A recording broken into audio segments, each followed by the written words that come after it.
অসম তথা উত্তৰ পূৰ্বাঞ্চলৰ সৰ্ববৃহৎ ধৰ্মীয় অনুষ্ঠান শ্ৰীমন্ত শংকৰদেৱ সংঘৰ ৯৪ সংখ্যক যি বাৰ্ষিক অধিৱেশন হ'ব গৈ আছে যোৰহাট জিলা মৌবন্ধা এৰাতলী পথাৰ অহা ফেব্ৰুৱাৰী মাহৰ ৬, ৭, ৮, ৯ তাৰিখে আৰু এই অধিৱেশন ভাগ মাত্ৰ ৩ দিন আছে আৰু ৩ দিনত যি যুদ্ধ সদৃশ পৰিৱেশ সৃষ্টি হৈ আছে কাৰণ সময় যিহেতু বহুত কম আৰু এইফালে দেখিছে মূল তোৰণ বা যিভাগ কয় মূল গেট বুলি ক'লেও বেয়া নহয় আৰু এইফালে লগত আছে মৌচম আৰু মৌচমকো লগত লৈ আহিছোঁ আমাৰ যি অধিৱেশন ভাগৰ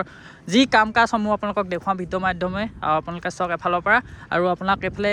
এভাগ হৈছে মেইন তোৰণৰ যি মূল ৰাস্তা আৰু এইফালে আমি গ'লে পাম আমাৰ অধিৱেশন ভাগ আৰু মূল দুৱাৰভাগ যিহেতু নিৰ্মাণ কৰি থকা হৈছে এইফালে কৰ্মকৰ্তা দাদাসকলে আৰু নমস্কাৰ স্বাগতম জনাইছোঁ মোৰ ভিডিঅ'লৈ দাদা কি থিমছত আপোনালোকে গেটভাগ বনাম বুলি ভাবিছে একচুৱেলিটো আমাৰ সম্পূৰ্ণ আধ্যাত্মিকভাৱে বস্তুটো হ'ব বহুত ট্ৰেডিশ্যনেলি হ'ব অসমৰ থলুৱাভাৱে পোৱা যিখিনি বস্তু সেইখিনিক লৈ পেলাই আমি ইয়াত বাঁহৰ আপুনি দেখিছে নৰা আছে ঠিক এনেদৰে ব্যৱস্থা কৰা হৈছে আৰু থলুৱাভাৱে পোৱা আমাৰ প্ৰাকৃতিকভাৱে পোৱা যিখিনি বস্তু সেইখিনিক লৈ আমি ব্যৱস্থাখিনি কৰি আছোঁ ইয়াতে মুখা শিল্পৰ কথা আহি যাব অহাৰ লগে লগে আমাৰ যি শংকৰদেৱৰ অনবদ্য সৃষ্টি আপোনালোকে দেখিছে যে ইয়াত আমাৰ নামহিংস আছে নামহিংস আমি লগোৱা হ'ব অলপ দেৰি পাছতে খুলীয়া তালৰ এনেকৈ গায়ন বায়ন আছে সেইখিনি লগোৱা হ'ব ইয়াত ধুনীয়া ডেক'ৰেশ্যন কৰা হ'ব ওপৰতে আসন আছে আপোনালোকে দেখিছে গুৰুজনাৰ এটা অনবদ্য সৃষ্টি অসমীয়া সমাজলৈ আসন আছে তাৰ সন্মুখত বন্তি আছে ঠিক এনেদৰে কেইবাগছো বন্তি আমাৰ এনেকৈ থাকিব আপোনালোকে দেখিছে আমাৰ গুৰুজনাৰ যি সৃষ্টি নামঘৰ আৰু এয়া আপোনালোকৰ সন্মুখত দেখিছে নামঘৰ আৰু এনেকৈ সোমাই গৈ আমি পাম ভোজনালয়ৰ পৰা ধৰি আমাৰ কেন্দ্ৰীয় শিবিৰ আৰু এইফালে আছে মূল মঞ্চ আৰু এইফালে আছে পতাকা বেদী আপোনাক সম্পূৰ্ণ দেখুৱাই থাকিম আপোনাৰ ভিডিঅ'টো চাই যাওক এতিয়া মই বৰ্তমান আহিছোঁ কেন্দ্ৰীয় শিবিৰ আৰু কেন্দ্ৰীয় শিবিৰতে যিসকল আমাৰ প্ৰতিনিধি আৰু যিসকল আমাৰ সেৱা বাহিনীসকলক আমাক যিহেতু ইয়াতে ৰখা হ'ব হাজাৰ হাজাৰ সেৱা বাহিনীক যিহেতু ৰাখিবলৈতো সুবিধা প্ৰদান কৰিব লাগিব কাৰণ বহুত জিলাৰ পৰা সেৱা বাহিনী আহিব সেই সেৱা বাহিনীখিনিক ৰাখিবলৈ আমাৰ যিহেতু কেন্দ্ৰীয় শিবিৰ আছে আৰু কেন্দ্ৰীয় শিবিৰ যি দুখনকৈ প্ৰৱেশদ্বাৰ ধুনীয়াকৈ টকৌপাত আৰু বাঁহেৰে নিৰ্মাণ কৰিছে আৰু আমি এনেকৈ ধুনীয়াকৈ সোমাই গ'লে আমি পাম ধুনীয়া এটা পৰিৱেশ আৰু দেখিছে কি এটা ধুনীয়া থিমছত আমাৰ সেৱা বাহিনীৰ যি আমাৰ শিবিৰ সেৱা বাহিনী কেন্দ্ৰীয় শিবিৰভাগ নিৰ্মাণ কৰি থকা হৈছে আৰু এইফালে দেখিছে কি সুন্দৰকৈ নিৰ্মাণ কৰিছে আৰু এইফালে দেখিছে কি ধুনীয়াকৈ বনাইছে আৰু দেখিছে আৰু আমি এনেকৈ ধুনীয়াকৈ সোমাই গৈ থাকিলে পাম আৰু আমাৰ যি সেৱা বাহিনী যি আমাৰ কেন্দ্ৰীয় শিবিৰ দুভাগত বিভক্ত কৰিছে পুৰুষ আৰু মহিলা এই পৰিৱেশটো দেখি বহুত বেছি ভাল লাগিছে কাৰণ আমাৰ শ্ৰীমন্ত শংকৰদেৱ সংঘৰ কোনো জাতিভেদৰ কোনো ভেদভাৱ নাই আৰু এই ভেদভাৱ নাই কাৰণ এইটো মুছলমান ধৰ্মৰ ব্যক্তিসকলে আমাক ইয়াত যিহেতু শ্ৰমদান প্ৰতি বছৰে দি আহিছে আৰু এইফালে তেনেকৈ আমাৰ এই বছৰো দিছে দাদা কোন জেগাৰ পৰা আহিছে আপোনাৰ নামটো পৰিচয়টো আমি কাকজানৰ পৰা আহিছোঁ এই টিমটো মোৰ নাম আৰ্চনাদ আলী তো ইয়াত দেখিছে সকলোৱে ধুনীয়াকৈ কাম কৰি আছে আৰু কিমান কাম বাকী আছে আৰু কৰিবলৈ আৰু বিশেষ নাই ইয়াত মাত্ৰ 10% মান বাকী আছে বুলি ভাবিছোঁ তো অনুষ্ঠান বা কেনেকৈ সফল হ'ব বুলি ভাবিছে অনুষ্ঠান বা সফল ৰূপ দিবই কাৰণ ইমান হাজাৰ হাজাৰ মানুহে আজি দুমাহ ধৰি পেলাই ইয়াত কাম কৰি আছে তেওঁলোকে নিজৰ ঘৰৰ কাম বন বাদ দি আজি আহি ইয়াত সদায় নিজৰ ঘৰ বাদ দি ইয়াত কাম কৰি আছে ধৰ্মৰ ভাগ লোৱাৰ উপৰিও ৰাইজৰ যাতে উপকৃত হয় তাৰ বাদে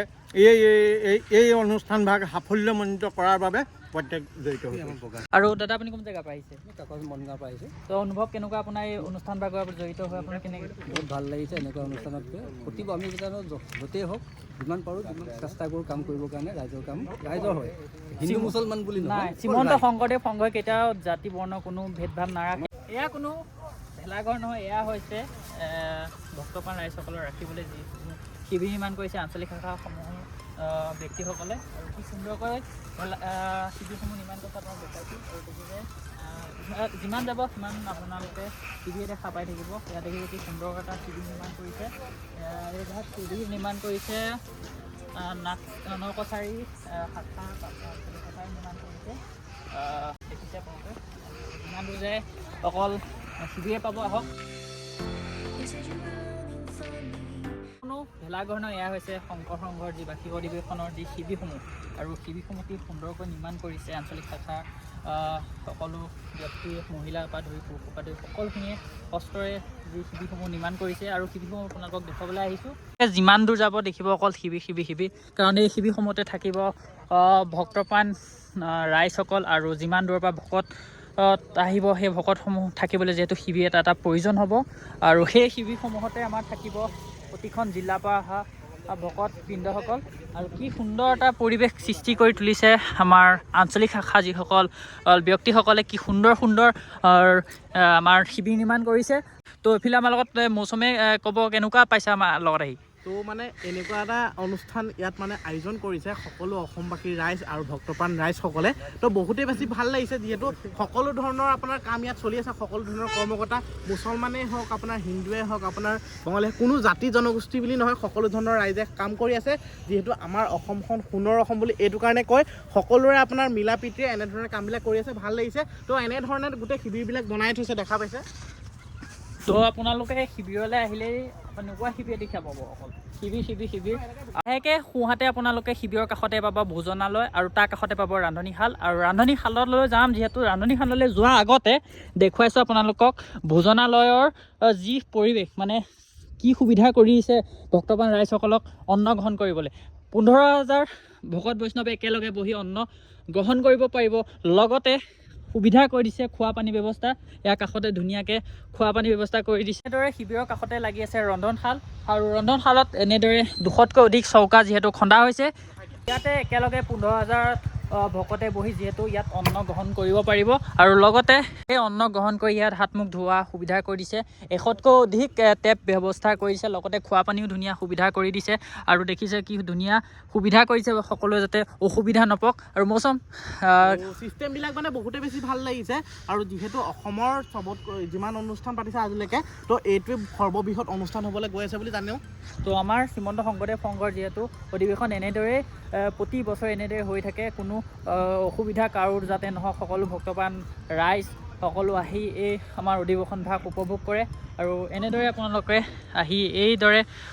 আমাৰ অধিৱেশন ভাগ উপভোগ কৰিব পাৰিব। আৰু লগতে আপোনালোকক দেখুৱাইছোঁ মূল মঞ্চভাগ। এনেদৰে আমাৰ ভোজনালয়ৰ কাষতে লাগি আছে মূল মঞ্চভাগ, আৰু মূল মঞ্চভাগ যিহেতু সম্পূৰ্ণকৈ নিৰ্মাণ হৈ উঠা নাই আৰু বহুত কাম বাকী আছে। আৰু ইয়াতে হ'ব সকলো অনুষ্ঠানসমূহ, ইয়াতে হ'ব। আৰু এইফালে হাজাৰ হাজাৰ দৰ্শকে বহি আমাৰ অনুষ্ঠানবোৰ উপভোগ কৰিব পাৰিব। মোৰ কাষতে লাগি আছে মূল পতাকা বেদী, য'ত আমাৰ মহামান্য পদাধিকাৰ বাবে ইয়াত যিহেতু পতাকা ভাগ উত্তোলন কৰা হ'ব। আৰু কি সুন্দৰকৈ প্ৰস্তুত কৰি থকা হৈছে, প্ৰায় কাম সম্পূৰ্ণ হ'বলৈ বাকী আছে। আৰু ইয়াতে আমাৰ পতাকা ভাগ যিহেতু উত্তোলন কৰা হ'ব। আৰু ভিডিঅ'টো বেছি দীঘল নকৰোঁ, ভিডিঅ'টো ইমানতে এণ্ড কৰিছোঁ। আৰু ভিডিঅ'টো যদি চাই ভাল পালে লাইক, শ্বেয়াৰ আৰু ছাবস্ক্ৰাইব কৰিব। যিসকলে ফেচবুকত চাই আছে পেজটো ফ'ল' কৰিব।